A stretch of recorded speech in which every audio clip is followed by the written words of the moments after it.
ஹோசூர் அருகே கெலவரப்பள்ளி நீர்த்தேக்க அணையிலிருந்து தென்பெண்ணை ஆற்றில் திறக்கப்படும் நீர் ரசாயன நுரையுடன் வருவதால் விவசாயிகள் கவலை அடைந்துள்ளனர்.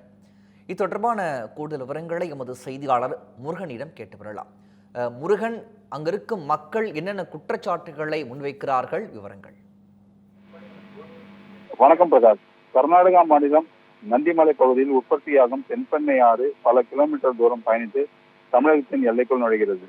ஓசூர் அடுத்த கெலவரப்பள்ளி நீர்த்தேக்க அணையில் நீர் சேமிக்கப்படுகிறது.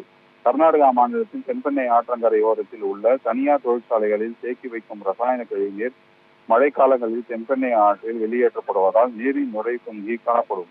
ஆனால் தற்போது தென்பெண்ணை ஆற்றில் நீர் கணிசமாக மட்டுமே அணைக்கு வந்து கொண்டிருக்கிறது. அணையின் முழு கொள்ளளவு 44.28 அடிகளில் 40.67 அடிகள் நீர் சேமிக்கப்பட்டுள்ளது. அணைக்கு வினாடிக்கு 290 கன அடி நீர் வரத்தாகும். அப்படியே தென்பெண்ணை ஆற்றில் முழுமையாக வெளியேற்றப்பட்டு வருகிறது.